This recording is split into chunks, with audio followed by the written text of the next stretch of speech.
Pour le mariage de ma sœur à La Réunion, ma famille a oublié mon billet d'avion et mon hôtel. J'étais le seul mis de côté. Ma seule réponse a été « ça arrive ». Puis, j'ai disparu de leur vie pendant 1 an. J'ai découvert que j'étais exclu du mariage de ma propre sœur un mardi après-midi, assise dans mon appartement à Lyon avec une tasse de café qui refroidissait entre mes mains. Ma mère a appelé alors que je passais en revue les rapports trimestriels pour l'entreprise de distribution pharmaceutique où je travaillais comme analyste de la chaîne d'approvisionnement.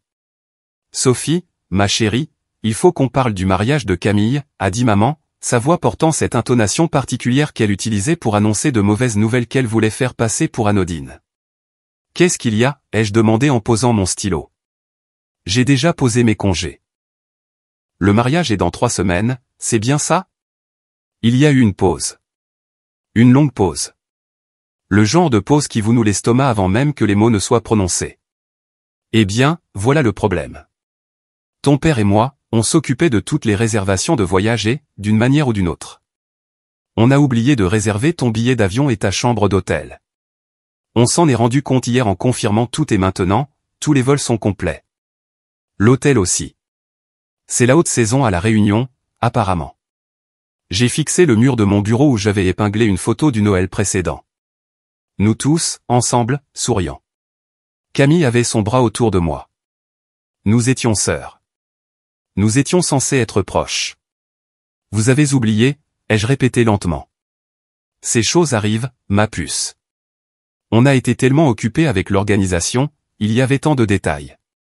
Camille est dévastée, bien sûr, mais elle comprend. On te prendra plein de photos. J'ai pensé aux 27 années que j'avais passées à être celle qu'on oublie. L'enfant du milieu qui n'avait jamais vraiment été à la hauteur de Camille, la fille prodige devenue une architecte à succès, ou de mon jeune frère, Daniel, l'entrepreneur charmant que tout le monde adorait. J'étais juste Sophie, fiable et discrète, facile à ignorer. Ça arrive, ai-je dit d'un ton neutre. Oh, je suis si contente que tu comprennes. Ta sœur avait peur que tu sois contrarié. Tu sais comme elle est sensible avant les grands événements.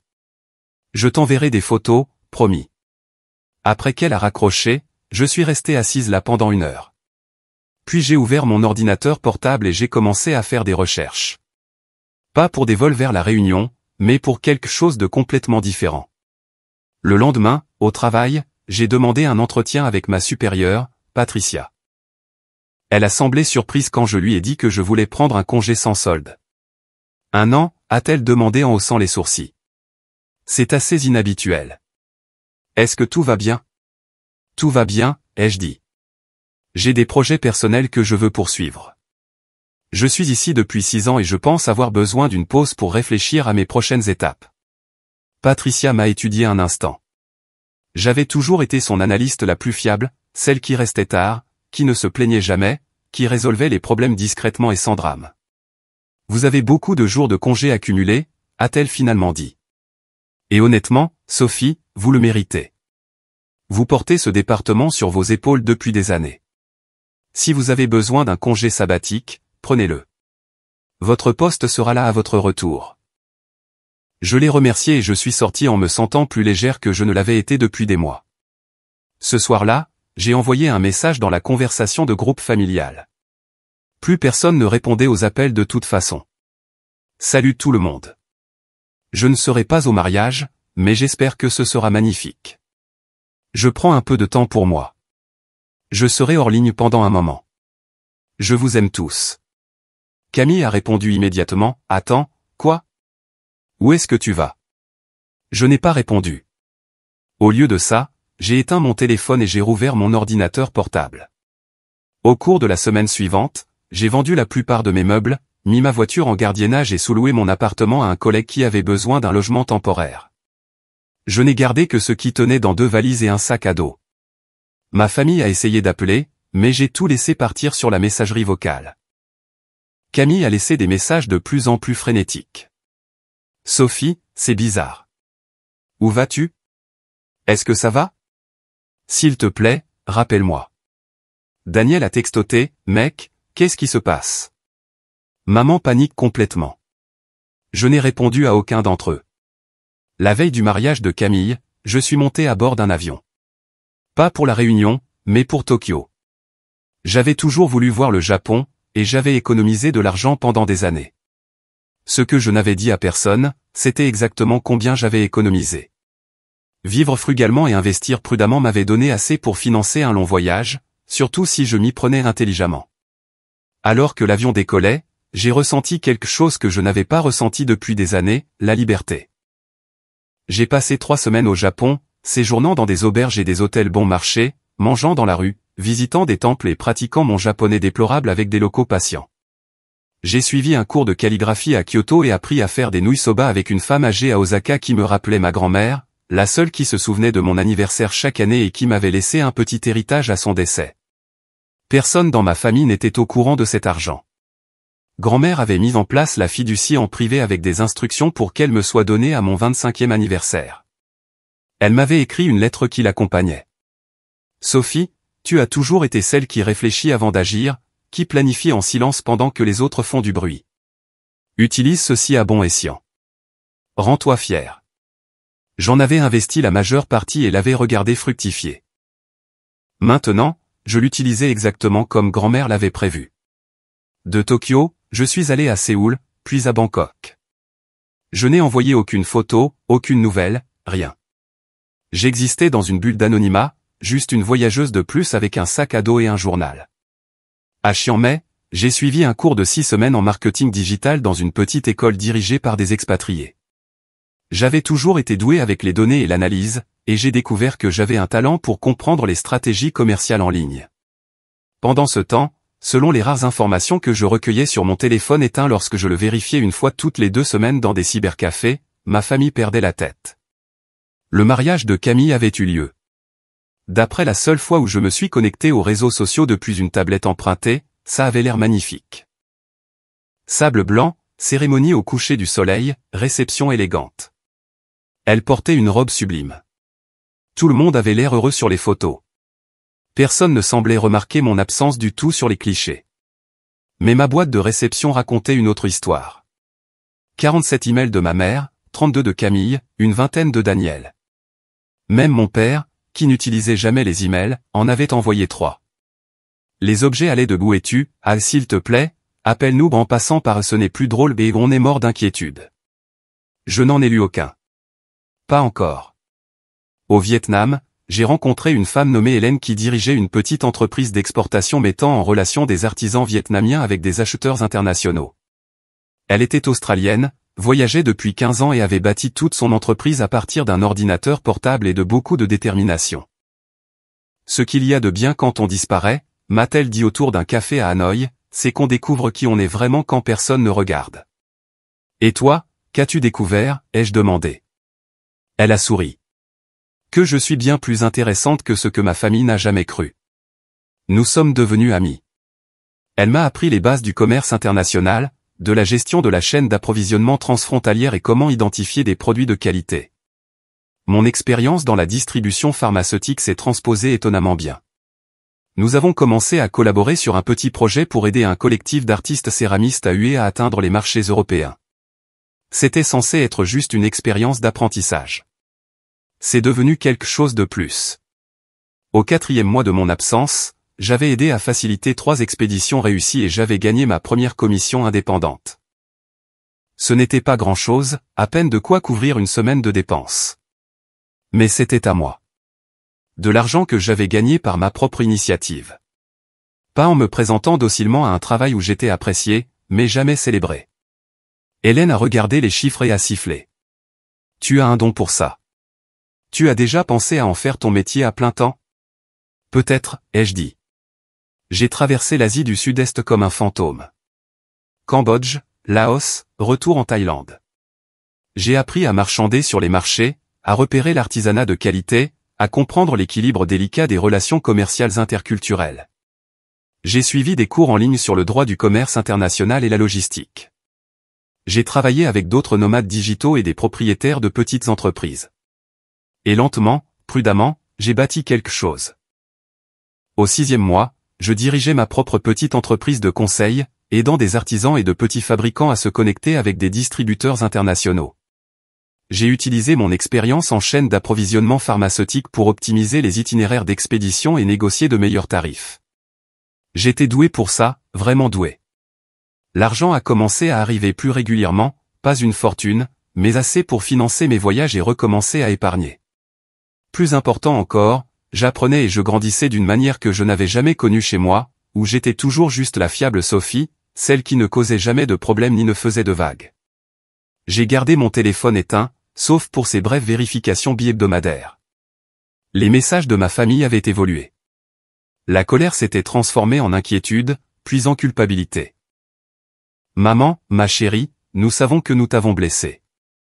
S'il te plaît, fais-nous juste savoir que tu es en vie. Camille, je suis tellement désolé pour le mariage. J'aurais dû vérifier les préparatifs moi-même. S'il te plaît, Sophie, parle-moi. Daniel, tout le monde est vraiment inquiet. Papa ne dort plus. Envoie juste un signe que tu vas bien. Au 7e mois, j'étais à Bali quand j'ai vérifié mes messages et trouvé quelque chose qui m'a fait marquer une pause, un email de mon père, qui avait trouvé le moyen de joindre une vidéo. J'ai failli ne pas la regarder, mais la curiosité l'a emporté. La vidéo montrait mon père dans son bureau, l'air plus vieux que dans mon souvenir, fatigué. Sophie, a-t-il dit, fixant maladroitement la caméra. Je ne sais pas si tu verras ça, mais je dois le dire quand même.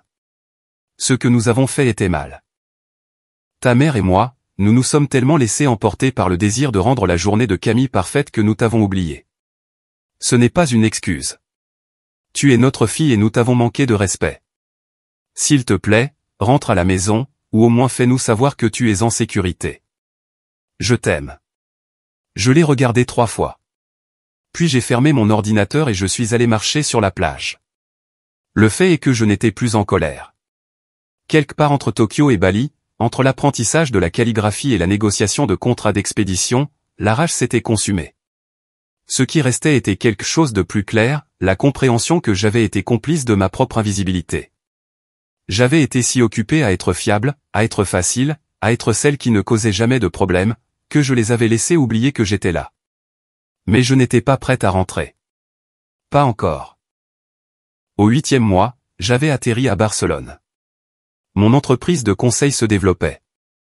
J'avais une liste régulière de clients, principalement de petits fabricants en Asie qui avaient besoin d'aide pour atteindre les marchés européens et américains. J'avais appris à parler un espagnol passable, un thaï correct et un vietnamien fonctionnel. J'avais bâti une vie qui m'appartenait entièrement. Et puis j'ai reçu un message qui a tout changé. Le message est arrivé via LinkedIn, de toutes les plateformes, de quelqu'un nommé Victoire qui se présentait comme acheteuse senior pour une société de distribution pharmaceutique de taille moyenne à Paris. Sophie, j'espère que ce message vous trouve bien. Votre nom m'a été donné par un contact commun qui m'a dit que vous faisiez un travail impressionnant dans le conseil en chaîne d'approvisionnement international. Nous avons des difficultés avec nos fournisseurs asiatiques, en particulier au Vietnam et en Thaïlande. Le contrôle qualité a été irrégulier et les coûts d'expédition sont plus élevés qu'ils ne le devraient. Seriez-vous intéressé par la discussion d'un contrat de consultante? Votre expérience dans votre ancienne entreprise suggère que vous seriez parfaite pour ce projet. J'ai fixé le message pendant un long moment. Puis j'ai regardé le profil de Victoire. L'entreprise s'appelait Apex Pharma Distribution. C'était un concurrent de mon ancien employeur, mais plus petit, plus agile. Selon leur site web, ils étaient en pleine expansion. J'ai répondu, je serais intéressé d'en savoir plus. Je suis actuellement basé en Europe, mais disponible pour des consultations vidéo. Quel est votre calendrier? Sa réponse est arrivée en moins d'1 heure. Demain vous convient-il? 14 h, heure de Paris. L'appel vidéo a eu lieu dans un espace de coworking à Barcelone. Victoire est apparue sur mon écran, une femme d'une 50aine d'années, au regard perçant, avec des cheveux gris acier et une attitude directe. Permettez-moi d'être direct, a-t-elle dit après de brèves présentations. Nous perdons de l'argent sur notre chaîne d'approvisionnement asiatique. Retard de livraison, problème de qualité, et nous payons trop cher pour le fret. J'ai entendu dire que vous avez réussi à réduire les coûts d'expédition de 30% pour 3 clients différents au cours des 6 derniers mois tout en améliorant les délais de livraison. Comment? Je lui ai expliqué ma méthodologie, établir des relations avec des fournisseurs locaux fiables, comprendre les réseaux logistiques régionaux, négocier en tant que partenaire plutôt qu'en simple acheteur, des systèmes de contrôle qualité qui respectaient les pratiques de fabrication locale tout en répondant aux normes internationales. Elle a écouté attentivement, posant de temps en temps des questions pointues qui prouvaient qu'elle connaissait bien le secteur. « Je vais être honnête avec vous, Sophie », a-t-elle dit quand j'ai eu fini. « Je suis dans ce métier depuis 28 ans. La plupart des consultants ont un beau discours mais ne peuvent pas livrer la marchandise. Vous semblez vraiment savoir de quoi vous parlez. Je veux vous offrir un contrat de 6 mois, en télétravail, mais vous devriez vous rendre périodiquement sur les sites de nos fournisseurs. La rémunération est substantielle. » Elle a nommé un chiffre qui a fait bondir mon cœur. C'était plus que ce que j'avais gagné en un an à mon ancien poste. « Je dois y réfléchir », ai-je dit, en gardant ma voix stable. « Bien sûr, mais il me faut une réponse d'ici vendredi. Nous perdons du terrain face à nos concurrents et j'ai besoin de quelqu'un qui puisse agir vite. » Après la fin de l'appel, je suis resté assise dans cet espace de coworking pendant 2 heures à réfléchir. C'était une véritable opportunité. Pas seulement une collection de petits contrats de conseil, mais un contrat légitime avec une entreprise en croissance.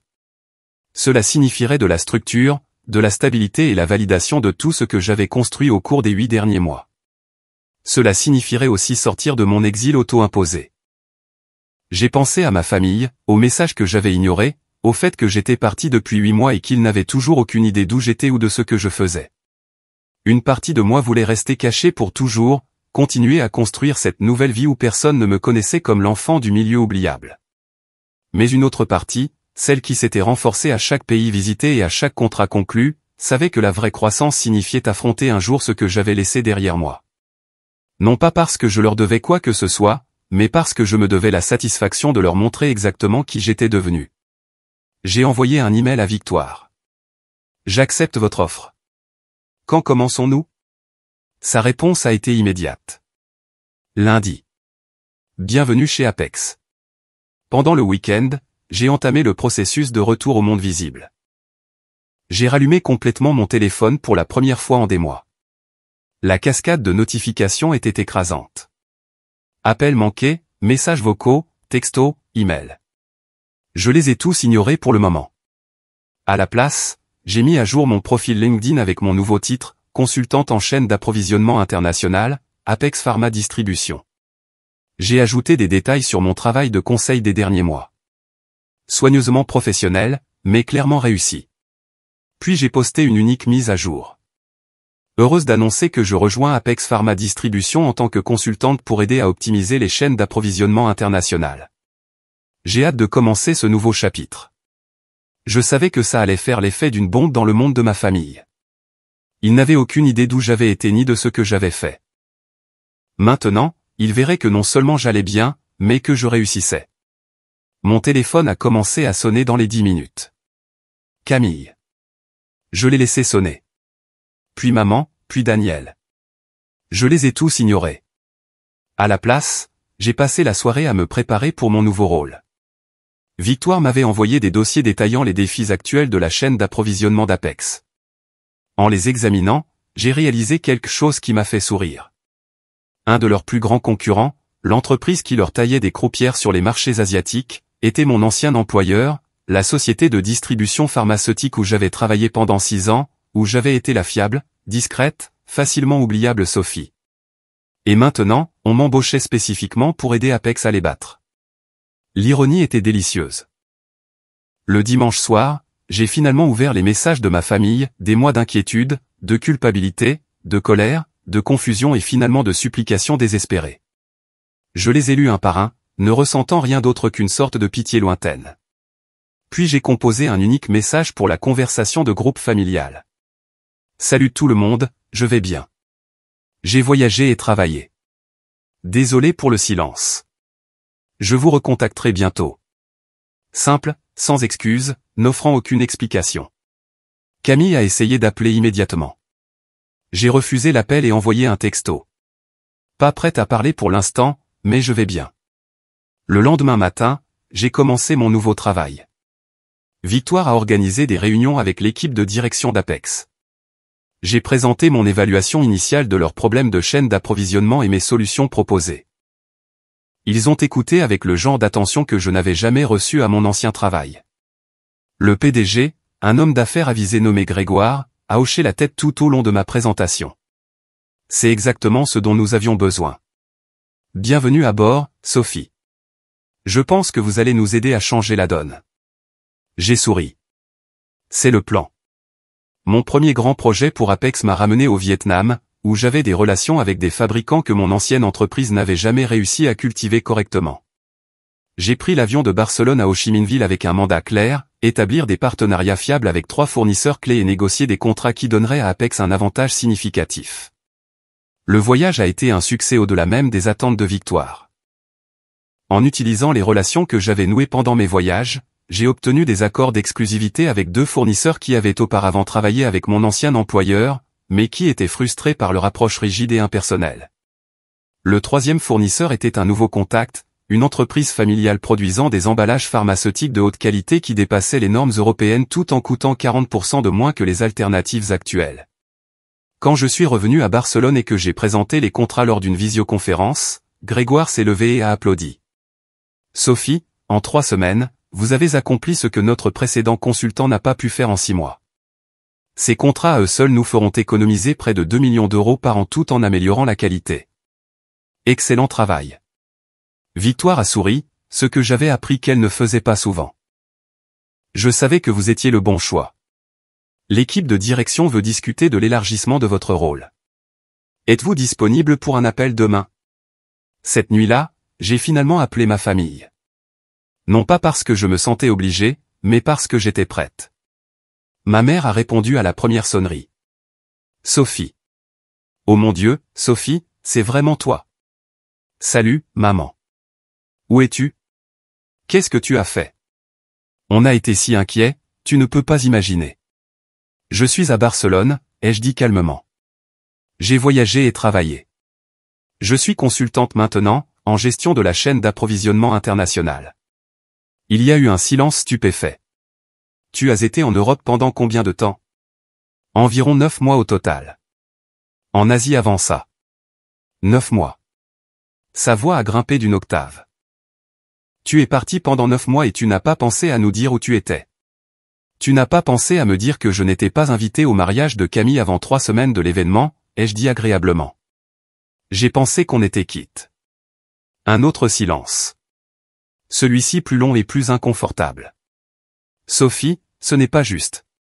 Nous nous sommes excusés pour ça. C'était une terrible erreur. Ce n'était pas une erreur, maman. Les erreurs sont accidentelles. Vous aviez une liste de personnes pour qui réserver des vols et des hôtels, et mon nom n'y figurait pas. C'était un choix. Ta sœur a été dévastée. Vraiment, ai-je demandé. Parce que quand j'ai regardé les photos du mariage, tout le monde avait l'air plutôt heureux. Personne n'avait l'air de manquer de quoi que ce soit. Nous devons en parler en famille, a dit maman, sa voix prenant ce ton familier d'autorité maternelle. Quand est-ce que tu rentres? Je ne suis pas encore sûr. Mon travail est ici pour le moment. Quel travail? Tu avais un très bon travail à Lyon. J'ai démissionné de ce travail. J'en ai un nouveau maintenant. Un meilleur. Je pouvais pratiquement l'entendre lutter pour digérer ça. Sa fille fiable et prévisible avait disparu pendant 9 mois et était revenue en quelqu'un d'inconnaissable. Je veux qu'on en parle correctement, a-t-elle finalement dit. En face à face. Peux-tu au moins faire un appel vidéo pour qu'on puisse te voir? Peut-être plus tard cette semaine. Je dois y aller, maman. Le travail m'appelle. Sophie, attends. J'ai raccroché. C'était étonnamment agréable. L'appel suivant était pire. Camille a immédiatement essayé l'approche de la culpabilité. Sophie, je n'arrive pas à croire que tu aies disparu comme ça. As-tu la moindre idée de ce que ça m'a fait?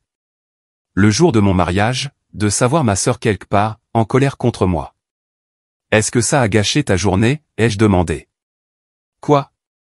Non, mais... Alors je suppose que tout s'est bien passé.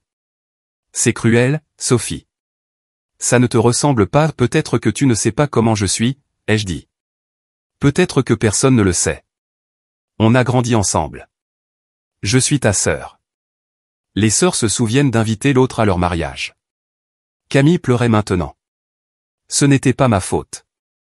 Maman et papa s'occupaient du voyage. Je leur ai fait confiance pour s'en occuper. Tu leur as fait confiance pour s'occuper de tout, sauf de vérifier si ta sœur était réellement invitée. Ça veut dire quelque chose, Camille. Je suis désolé. Combien de fois dois-je le dire? Je ne suis plus en colère, ai-je dit honnêtement. J'en ai juste marre d'être invisible. Tu n'as jamais été invisible pour moi. Si, je l'étais. Je suis l'ennuyeuse, tu te souviens? Celle sans la carrière d'architecte, sans le mariage parfait ou la vie intéressante. Juste la bonne vieille Sophie fiable sur qui on peut compter, qu'on peut oublier parce qu'elle sera toujours là de toute façon. Ce n'est pas vrai. Alors dis-moi, Camille, quand est-ce que tu m'as demandé des nouvelles de ma vie pour la dernière fois? Ce que je voulais, ce que je faisais, ce qui comptait pour moi. Le silence s'est étiré. Elle ne pouvait pas répondre parce qu'elle ne s'en souvenait pas, parce que ça n'était jamais arrivé. Je dois y aller, ai-je dit. Félicitations pour ton mariage. J'espère que vous êtes très heureux. J'ai raccroché avant qu'elle ne puisse répondre. Daniel a essayé une approche différente. La colère. Putain, Sophie. Tu as juste disparu pendant 9 mois. Tu sais à quel point ça a rendu tout le monde fou? Papa pensait que tu étais peut-être morte. J'ai envoyé un message disant que j'allais bien. Un message en 9 mois. C'est insensé. Vraiment? Où est-ce à peu près autant d'attention que je reçois habituellement de cette famille? Oh, allez. Tu ne vas pas jouer la carte de la victime ici. C'est toi qui as ignoré tout le monde. Après avoir été ignoré la première, ai-je souligné. Ça me semble juste. Tu es puéril. Peut-être. Ou peut-être que je me défends enfin. Tu y as déjà pensé? Te défendre en t'enfuyant en Europe. À Barcelone, plus précisément. Et je ne me suis pas enfui. Je suis parti. Il y a une différence. Peu importe. Quand est-ce que tu reviens? Je ne sais pas. Pourquoi tout le monde me demande ça? Parce que tu vis ici. Tu as une famille ici. J'ai un travail à Barcelone et des clients en Asie. C'est là que se trouve ma vie maintenant. Daniel a poussé un soupir exaspéré. Tu ne peux pas juste décider de vivre en Espagne, Sophie. La vie ne fonctionne pas comme ça. En fait, c'est exactement comme ça que la vie fonctionne quand on est un adulte avec de l'argent et des compétences. On va où on veut.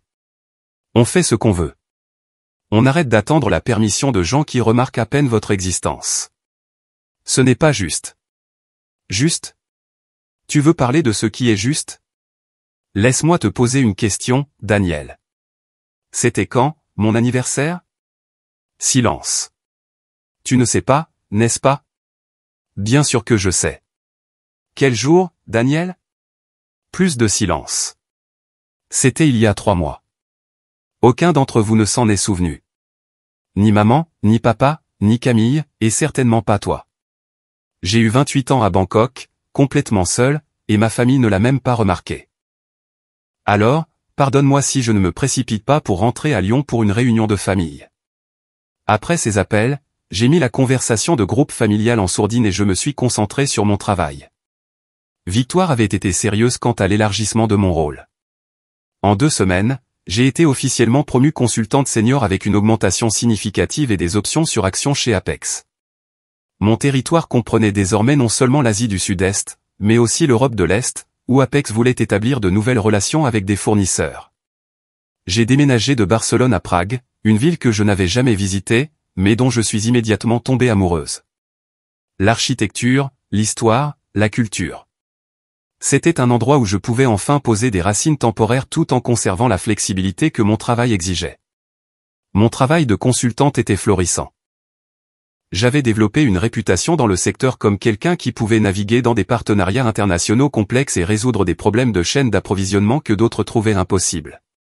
Des offres ont commencé à affluer d'autres entreprises, mais je suis resté fidèle à Apex.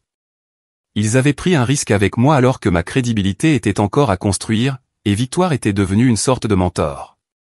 Pendant ce temps, les messages de ma famille avaient évolué du chantage affectif à la tentative de manipulation. Maman envoyait de longs emails sur la façon dont la santé de papa souffrait du stress de mon absence. Camille transférait des articles sur l'importance du pardon familial.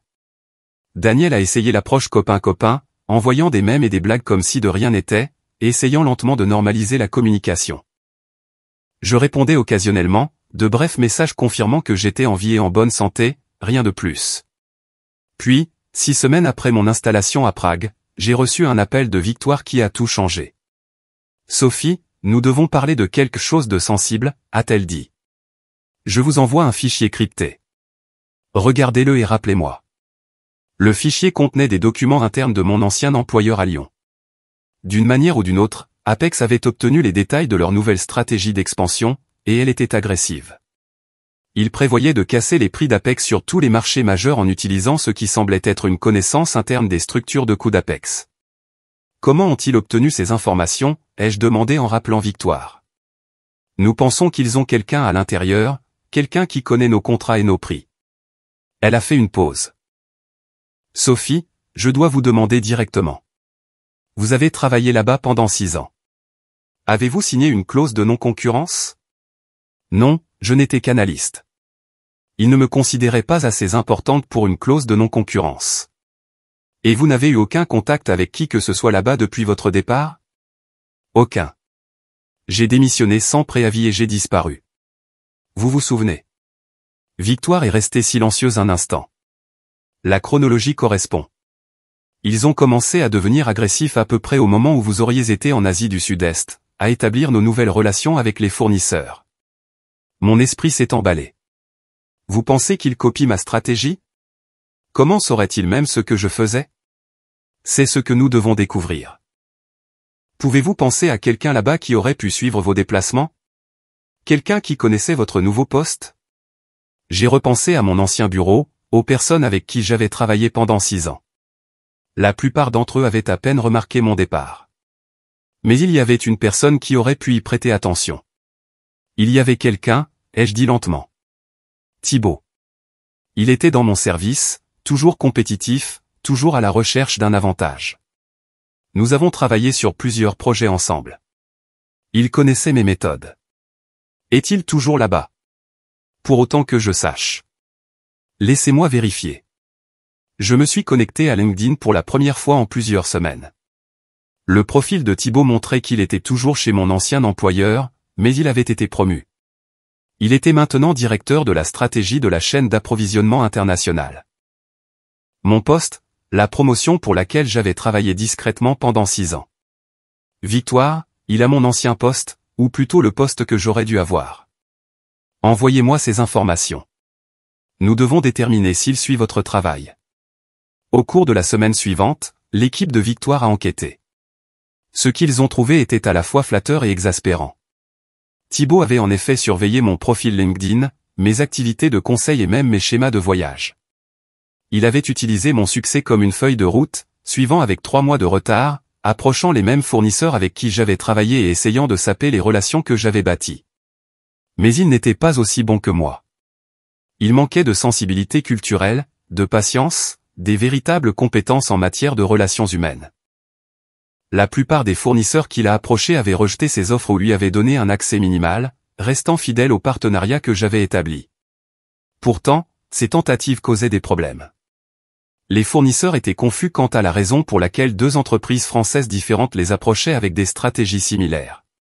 Certains commençaient à se méfier des 2 entreprises, craignant d'être pris dans des jeux d'entreprise. Nous devons mettre fin à cela, a déclaré Victoire lors de notre appel stratégique. Sophie, je sais que c'est beaucoup demandé, mais seriez-vous prête à retourner à Lyon? Apex veut ouvrir un bureau régional en France, et nous pensons que votre présence là-bas enverrait un message fort. De plus, vous pourriez directement contrer tout ce que Thibaut fait. J'y ai réfléchi. Lyon, la maison, l'endroit que j'avais fui 1 an auparavant. Quand, ai-je demandé? Dans 3 mois. Cela vous laisse le temps de terminer vos projets en Europe de l'Est et de les transmettre à quelqu'un d'autre. Nous voulons que vous vous concentriez sur le marché français et que vous concurrenciez directement votre ancienne entreprise. Ils se rendront compte que je les cible spécifiquement. Bien. Qu'ils s'en rendent compte. Vous êtes meilleur à ce jeu que n'importe qui chez eux, et il est temps qu'ils le sachent. Après l'appel, je me suis assise dans mon appartement à Prague, regardant les lumières de la ville. Il y a 1 an, j'avais été invisible, oublié, laissé pour compte. Maintenant, on me demandait de revenir comme une arme stratégique. L'ironie était presque trop parfaite. J'ai appelé ma mère. C'était le moment. Maman, je reviens à Lyon. Le son qu'elle a émis était entre un hoquet et un sanglot. Vraiment? Oh, Sophie, je suis si contente. Quand? Dans 3 mois, pour le travail. Apex ouvre un bureau régional là-bas et je vais le diriger. Tu vas diriger un bureau? Mais je pensais que tu étais juste consultante. Je l'étais. Maintenant, je suis promue directrice régionale. C'est un poste important. Je ne savais pas que tu réussissais si bien. Tu n'as pas demandé. Il y a eu une pause. Tu as raison. Je n'ai pas demandé. Je suis désolé pour ça, ma chérie. Vraiment. Je sais. Et étonnamment, je la croyais. Mais je ne reviens pas pour être l'ancienne Sophie. Cette personne n'existe plus. Je reviens selon mes propres termes, avec ma propre vie, ma propre carrière. Si vous, papa, Camille et Daniel voulaient faire partie de cette vie, vous devrez l'accepter. Bien sûr que nous le ferons. Nous voulons juste que tu reviennes dans nos vies. On verra, ai-je dit. Je vous préviendrai quand j'atterrirai. Les 3 mois sont passés rapidement. J'ai bouclé mes projets en Europe de l'Est, formé mon remplaçant et préparé mon retour à Lyon. Apex avait loué des bureaux dans un nouvel immeuble du centre-ville, élégant et moderne, rien à voir avec mon ancien bureau. Il m'avait donné un budget généreux pour embaucher une petite équipe et l'autorité de prendre des décisions stratégiques de manière indépendante. Je ne retournais pas seulement à Lyon. Je revenais en tant que quelqu'un qui comptait. La veille de mon vol, j'ai eu un dernier appel vidéo avec Victoire. Sophie, je veux que vous sachiez quelque chose, a-t-elle dit. Quand je vous ai contacté pour la première fois il y a 1 an, je prenais un risque. Vous n'aviez aucune expérience officielle en conseil, juste quelques projets que vous aviez bricolés en voyageant. Mais quelque chose me disait que vous étiez spécial. Vous m'avez donné raison au-delà de mes espérances les plus folles. Merci. Ça compte beaucoup. Ce nouveau poste, il ne s'agit pas seulement de concurrencer votre ancien employeur. Nous parions sur vous pour construire quelque chose d'important. Apex veut dominer le marché de la distribution pharmaceutique en France d'ici 5 ans. Vous allez nous aider à y parvenir. Pas de pression, alors, ai-je dit avec un sourire. Elle a ri. Vous vous épanouissez sous la pression. C'est pour ça qu'on vous a embauché. Une dernière chose, cependant. Votre ancien employeur sait que vous arrivez. Le mot est passé. Attendez-vous à ce qu'ils réagissent. Laissez-les réagir. Je suis prête. J'ai atterri à Lyon par un après-midi frais d'octobre, exactement 1 an et 1 mois après mon départ. La ville semblait la même, mais je me sentais complètement différente. J'ai pris une chambre d'hôtel. Apex payait pour un logement temporaire jusqu'à ce que je trouve un appartement et j'ai passé la soirée à déballer mes affaires et à me préparer pour mon premier jour au nouveau bureau. Je n'ai pas encore contacté ma famille. Ça pouvait attendre. Le bureau régional d'Apex était au 14e étage d'un immeuble dans le quartier de la Pardieu. Des baies vitrées offraient une vue sur la ville. Mon bureau avait mon nom sur la porte, Sophie, directrice régionale. Je suis resté un moment sur le seuil, savourant l'instant. Il y a 1 an, j'étais une analyste dans un open space, facilement oublié. Maintenant, j'avais un bureau à mon nom et une équipe à construire. Ma première embauche était cruciale. J'avais besoin de quelqu'un qui comprenait le marché local, mais qui n'était pas lié aux acteurs existants. J'ai passé 2 semaines à interviewer des candidats et je l'ai trouvé. Patricia, pas mon ancienne supérieure, une autre Patricia. Cette Patricia était une ancienne responsable des opérations dans une entreprise de dispositifs médicaux. Vive et ambitieuse, exactement ce dont j'avais besoin. Je vais être honnête, a-t-elle dit lors de son entretien. Je sais qui vous êtes. Je sais que vous travaillez pour l'entreprise contre laquelle nous sommes en concurrence. Ça rend les choses intéressantes. Intéressantes? Comment ça, ai-je demandé. Parce que tout le monde dans le secteur parle de vous. L'analyste qui a disparu et est revenue en tant que consultante qui s'est fait une réputation en Asie plus vite que quiconque ne l'aurait cru possible, et qui est maintenant positionnée pour affronter son ancien employeur. C'est une belle histoire. Ce n'est pas une histoire. C'est ma vie. Encore mieux, a dit Patricia avec un sourire. Je veux en faire partie. Quand est-ce que je commence? Elle a commencé le lundi suivant. Ensemble, nous avons commencé à monter l'opération. 2 autres embauches ont suivi, un coordinateur logistique et un analyste commercial. Une petite équipe, mais efficace. Pendant ce temps, ma famille devenait insistante. Ils savaient que j'étais de retour à Lyon. J'avais posté sur ma nouvelle position sur LinkedIn, mais je n'avais pas pris contact. Finalement, après 2 semaines, j'ai accepté de dîner avec eux. Pas à la maison, mais dans un restaurant, en terrain neutre. Ils étaient tous là. Maman, papa, Camille avec son mari, Benoît, et Daniel. Ils avaient l'air plus vieux, plus fatigués. Ou peut-être que je les voyais simplement clairement pour la première fois. Le dîner a commencé maladroitement.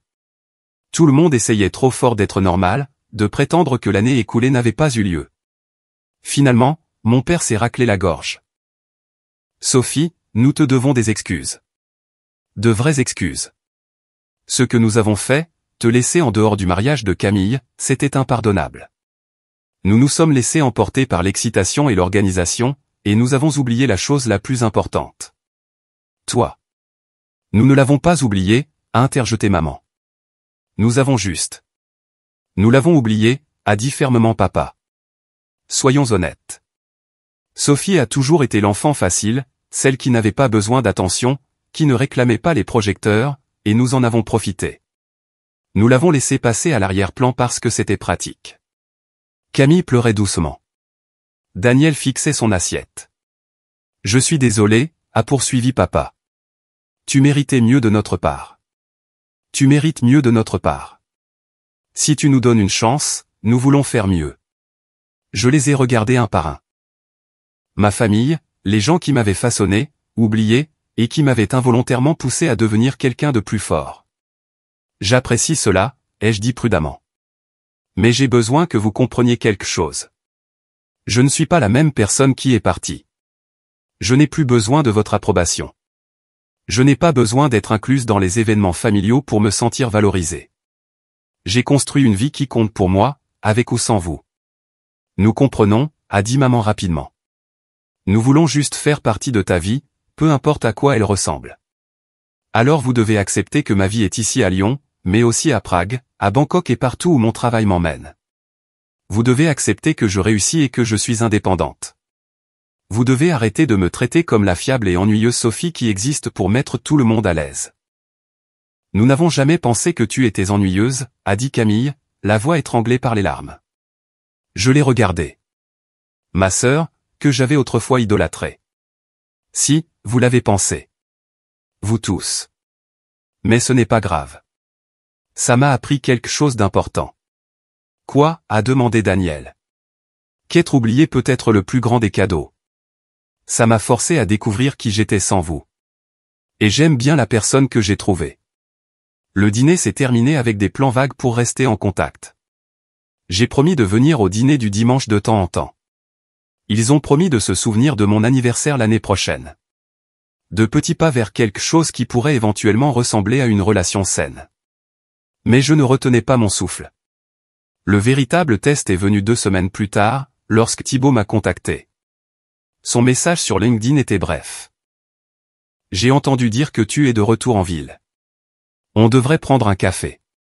J'adorerais entendre parler de tes voyages. J'ai fixé le message pendant un long moment. Il avait suivi mon travail, copié mes stratégies, essayé de profiter de mon succès alors que j'avais été invisible pour lui lorsque nous travaillions dans le même bureau. J'ai répondu, bien sûr, que diriez-vous de mardi à 10 heures? Il a suggéré un café près de mon ancien bureau. J'ai contre-proposé avec un près de mon nouveau bureau. Il a accepté. Il était temps de rappeler à tout le monde qui leur avait appris leur meilleur coup. Thibaut était exactement comme dans mes souvenirs. Confiant, soigné, le genre de personne qui avait toujours été remarqué pendant que je me fondais dans le décor. Il s'est levé quand je suis entré dans le café, affichant le sourire charmant qui l'avait probablement aidé à obtenir cette promotion. Sophie, tu as l'air en pleine forme. L'Europe t'a clairement réussi. En effet, ai-je dit, en lui serrant brièvement la main avant de m'asseoir. Nous avons commandé un café, échangé des banalités sur la croissance de Lyon, la météo, rien de substantiel. Il tournait autour du pot, essayant de trouver comment aborder ce qu'il voulait vraiment discuter. Finalement, il s'est penché en avant. Je dois dire que j'ai suivi votre travail. Très impressionnant ce que vous avez fait en si peu de temps. Ce contrat au Vietnam dont tout le monde parle. Brillant. Merci. Vous avez toujours été doué pour le travail de détail. Je me souviens quand nous avons travaillé ensemble sur ce projet en Thaïlande. Vous aviez une approche si méthodique. J'ai souri légèrement. Je me souviens de ce projet. Vous avez présenté mon analyse aux dirigeants et vous vous en êtes attribué le mérite. Il a eu la décence de paraître mal à l'aise. C'était juste la façon dont les choses fonctionnaient à l'époque. Un travail d'équipe, vous savez. Bien sûr. J'ai siroté mon café. Alors, pourquoi vouliez-vous me voir? Thibaut s'est détendu, pensant avoir réussi à passer sur le passé. Je voulais vous sonder sur les marchés asiatiques. Nous nous y développons et, honnêtement, nous pourrions utiliser les éclaircissements de quelqu'un qui a été sur le terrain. Vous voulez que j'aide mon concurrent? Nous n'avons pas à être des concurrents. Il y a de la place pour plusieurs acteurs sur ce marché. Peut-être pourrions-nous même collaborer sur certains projets. J'ai posé ma tasse de café avec précaution. Thibaut, vous suivez mon profil LinkedIn depuis 1 an. Vous avez approché les mêmes fournisseurs que j'ai cultivés, en utilisant les mêmes stratégies que j'ai développées, en essayant de reproduire mon succès. Et maintenant, vous voulez collaborer? Son visage a traversé plusieurs expressions avant de se fixer sur la défensive. Je ne sais pas de quoi vous parlez. Si, vous le savez. La question est pourquoi. Vous avez eu la promotion que j'aurais dû avoir. Vous êtes au poste pour lequel j'ai travaillé pendant 6 ans. Pourquoi êtes-vous si intéressé par ce que je fais? Il est resté silencieux un moment et j'ai vu quelque chose vaciller sur son visage, pas de la culpabilité, de l'envie. Parce que vous êtes doué pour ça, a-t-il finalement dit. Meilleur que moi, peut-être. Vous l'avez toujours été. Vous voyez des choses que les autres manquent. Vous construisez des relations qui durent. Et maintenant, vous êtes chez Apex et ils nous battent sur tous les marchés que vous touchez. Et c'est la faute de qui? Je ne vous ai pas forcé à partir. Non, vous avez juste fait en sorte que je reste assez invisible pour que partir soit la seule option. Thibaut s'est adossé. Que voulez-vous que je dise, Sophie? Que je suis désolé? Que j'aurais aimé que les choses se passent différemment? Je ne veux rien que vous disiez. Je voulais que vous sachiez que je sais exactement ce que vous avez fait et que ça n'a pas marché. Les fournisseurs que vous avez approchés, ils m'ont parlé de vos offres. Ils ont ri de la façon dont vous compreniez mal leur culture d'entreprise, comment vous avez essayé d'imposer des accords par la force au lieu de construire des partenariats. Sa mâchoire s'est crispée. Nous nous en sortons très bien. Vous perdez des parts de marché au profit d'Apex. En 6 mois, nous avons capturé 15% du marché de la distribution pharmaceutique en Asie du Sud-Est. Votre entreprise a chuté de 12% sur la même période. Ces chiffres sont publics, Thibaut. Tout le monde peut les voir. Alors, vous êtes revenu ici pour jubiler? Non, je suis revenu ici pour finir ce que j'ai commencé. Je me suis levé. Thibaut a levé les yeux vers moi, et pour la première fois depuis toutes les années que je le connaissais, j'ai vu de l'incertitude dans ses yeux. Profitez de votre café, ai-je dit. Et Thibaut, arrêtez de suivre mon profil LinkedIn. C'est un peu pathétique. Je suis sorti sans me retourner. Ce soir-là, j'ai eu un appel vidéo avec Victoire. Elle souriait avant même que je dise quoi que ce soit. J'ai entendu parler de votre rencontre avec Thibaut. Comment avez-vous? Le secteur est plus petit que vous ne le pensez, et les gens parlent. Surtout quand quelqu'un remet le Golden Boy de la concurrence à sa place en public. Bien joué. Je lui ai juste dit la vérité. Ce qui est exactement ce qu'il avait besoin d'entendre. Sophie, j'ai des nouvelles. L'équipe de direction a examiné les projections trimestrielles, et votre impact sur notre croissance est indéniable. Nous voulons à nouveau élargir votre rôle. Vous avez déjà dépassé tous les objectifs que nous avions fixés. Grégoire veut vous nommer vice-présidente des opérations internationales. Vous superviseriez toutes nos initiatives de chaîne d'approvisionnement mondiale, pas seulement la région France. Je me suis assise lentement. Vice-présidente. Un titre qu'il m'aurait fallu des décennies pour atteindre dans mon ancienne entreprise, si jamais j'y étais parvenu. J'étais de retour à Lyon depuis moins de 2 mois. C'est considérable. Vous l'avez mérité. La réunion du conseil d'administration est la semaine prochaine. Ils veulent que vous présentiez votre stratégie pour les 2 prochaines années. Montrez-leur ce que vous nous avez montré au Vietnam et à Prague. Convainquez-les que vous pouvez reproduire ce succès à l'échelle mondiale. Après l'appel, je me suis assise dans mon appartement, regardant l'horizon de Lyon. Il y a 1 an, j'avais quitté cette ville en me sentant sans valeur, oublié, invisible. Maintenant, on me proposait une vice-présidence dans une entreprise qui valorisait réellement mon travail. Mais je n'avais pas encore fini. La présentation au conseil était prévue pour le jeudi suivant. J'ai passé une semaine à me préparer, rassemblant des données, des projections, des études de cas. Patricia m'a aidé à affiner la présentation, contestant les points faibles, renforçant le récit. Vous devez leur montrer que vous n'êtes pas seulement doué en tactique, a-t-elle dit. Vous devez prouver que vous pensez de manière stratégique, que vous comprenez la vue d'ensemble. Elle avait raison. J'ai restructuré la présentation pour raconter une histoire, où se trouvait Apex maintenant, où se dirigeait le marché, et comment mon approche pouvait les positionner pour dominer d'ici 5 ans. La veille de la présentation, ma mère a appelé. Ma chérie, je voulais te dire à quel point je suis fier. Camille a mentionné avoir vu quelque chose sur LinkedIn à propos d'une promotion potentielle. J'ai une présentation au conseil demain. C'est merveilleux. Qu'est-ce que tu vas présenter? Je me suis surprise à le lui expliquer, à lui détailler ma stratégie, ma vision. Elle a écouté, posant des questions occasionnelles qui montraient qu'elle essayait vraiment de comprendre. Sophie, je n'avais aucune idée que tu faisais un travail de ce niveau. C'est remarquable. C'est ce que j'ai construit. Je sais que je l'ai déjà dit, mais je suis vraiment désolé que nous ne l'ayons pas vu. Que nous ne t'ayons pas vu. Tu étais toujours là, toujours fiable, et nous avons pris cela pour acquis. Oui, vous l'avez fait. Puis-je venir à Lyon le mois prochain? Juste moi, pas toute la famille. J'aimerais t'inviter à dîner et vraiment parler. Vraiment parler de ta vie, de ton travail, de tout ce que nous avons manqué. J'y ai réfléchi. Peut-être. Laisse-moi passer cette présentation d'abord. Bien sûr. Bonne chance pour demain, ma chérie. Non pas que tu en aies besoin. J'ai le sentiment que tu vas impressionner tout le monde. La présentation était à 9 h du matin au siège d'Apex à Paris.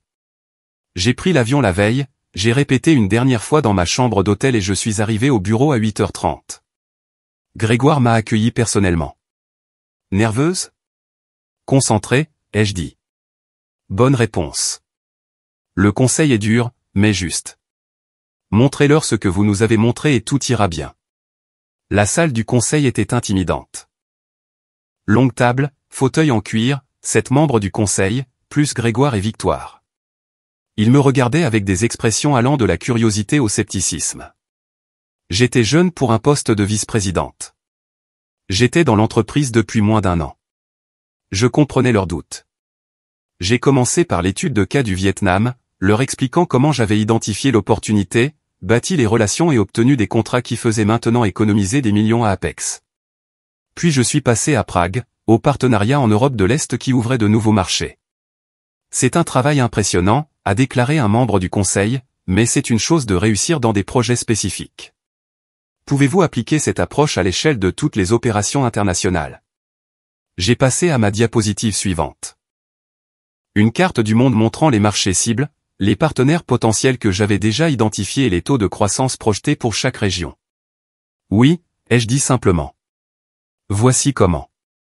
J'ai passé les 30 minutes suivantes à détailler ma stratégie, identifier les marchés mal desservis, construire des partenariats locaux plutôt que d'imposer des mandats d'entreprise, respecter les différences culturelles tout en maintenant les normes de qualité, créer un réseau de consultants et de directeurs régionaux qui comprenaient à la fois les contextes locaux et la logistique mondiale. La clé, ai-je dit, est de reconnaître que la gestion de la chaîne d'approvisionnement internationale ne consiste pas à tout contrôler de manière centralisée. Il s'agit de bâtir la confiance dans chaque région et de connecter ces relations en un réseau cohérent. Mes concurrents, y compris mon ancien employeur, échouent continuellement parce qu'ils essaient d'imposer une approche unique. Nous réussirons parce que nous nous adaptons. Un autre membre du conseil s'est penché en avant. Vous faites constamment référence à votre ancien employeur. Proposez-vous de les cibler spécifiquement? Je propose que nous opérions si efficacement qu'ils deviennent hors de propos. Si cela implique de concurrencer directement pour leur part de marché, alors oui. C'est agressif. C'est le business. Grégoire souriait. Victoire avait l'air satisfaite. Les membres du conseil ont échangé des regards et j'ai vu le changement s'opérer. Je les avais convaincus. La présidente du conseil, une femme élégante dans la soixantaine nommée Diane, a pris la parole. Mademoiselle Sophie, vous avez quitté votre précédent employeur il y a 1 an. Vous avez passé cette année à voyager, à développer des compétences, à établir des relations. Pouvez-vous nous dire pourquoi vous avez choisi Apex alors que vous auriez pu aller n'importe où? J'y ai réfléchi. Victoire a pris un risque avec moi alors que je n'avais pas fait mes preuves. Elle a vu un potentiel là où d'autres auraient vu un trou dans un CV et des décisions discutables. Apex m'a donné l'espace pour réussir ou échouer par mes propres mérites. C'est rare. C'est précieux. Et cela vaut la peine de construire quelque chose d'exceptionnel pour cela. Diane a hoché lentement la tête. Une dernière question. Qu'est-ce que vous voulez accomplir ici? Où vous voyez-vous dans 5 ans?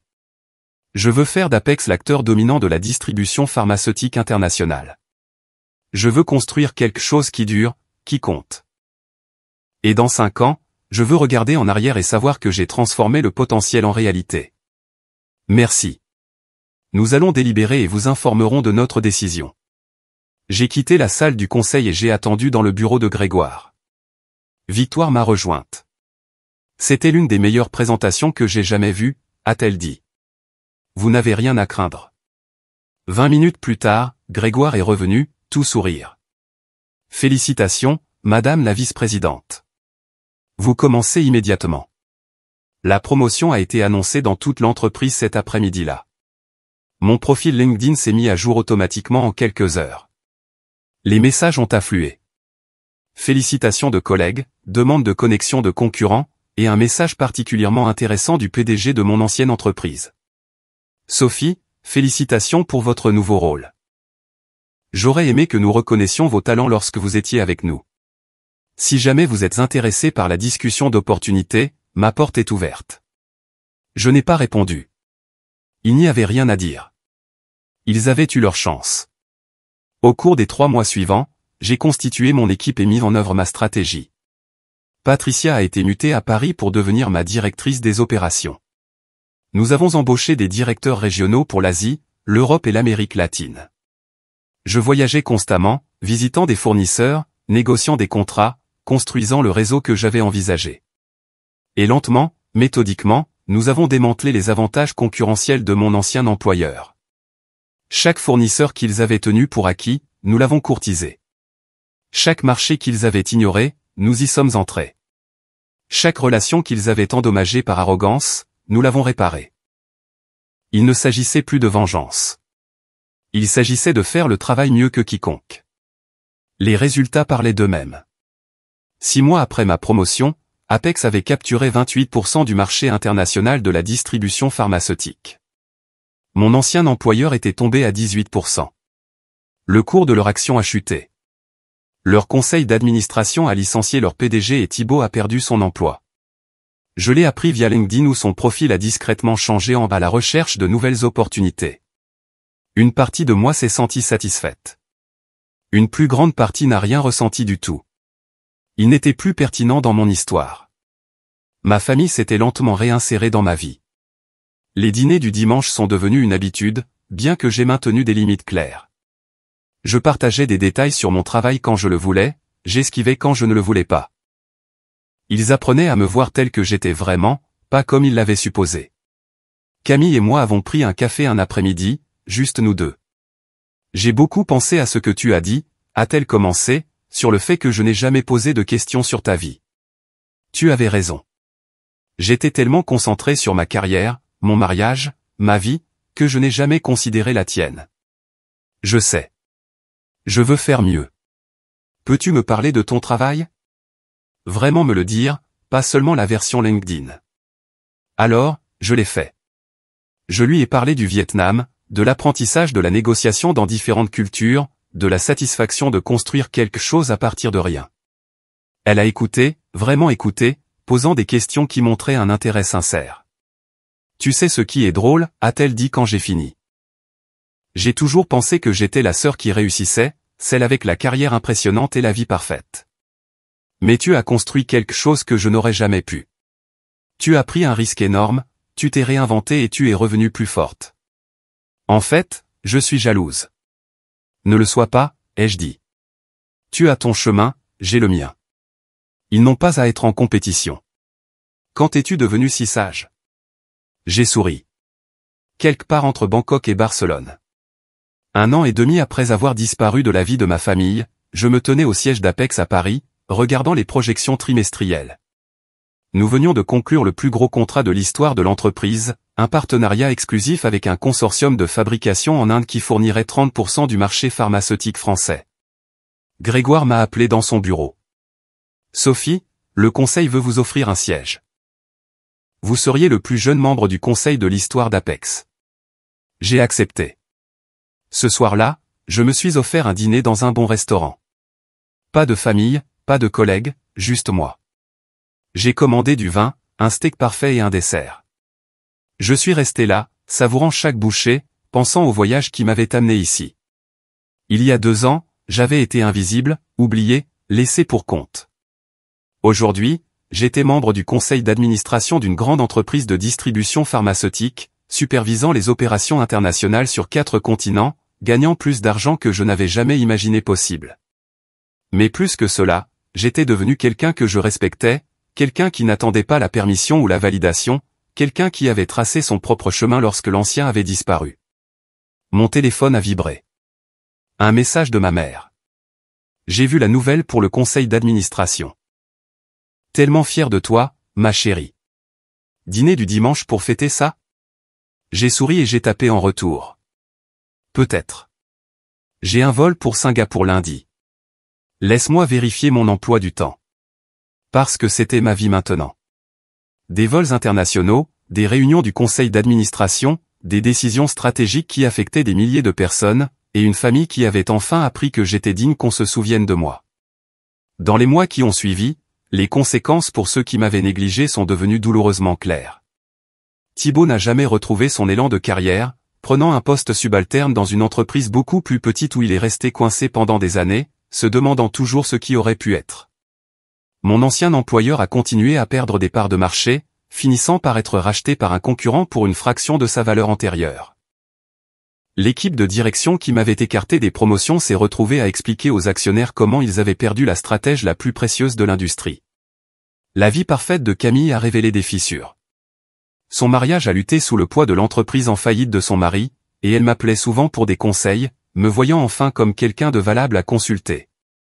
Mes parents, humiliés par le fait d'être passés si près de me perdre complètement, ont fait de véritables efforts pour comprendre ma vie, bien qu'ils ne comprendraient jamais pleinement la profondeur de ce que leur négligence m'avait coûté. Assise dans mon bureau parisien maintenant, regardant les avions décoller vers des destinations que je visiterai la semaine prochaine, je réalise que la plus grande vengeance n'a pas été leur chute, mais mon ascension. Ils m'ont oublié, et dans cet oubli, ils m'ont libéré pour devenir extraordinaire.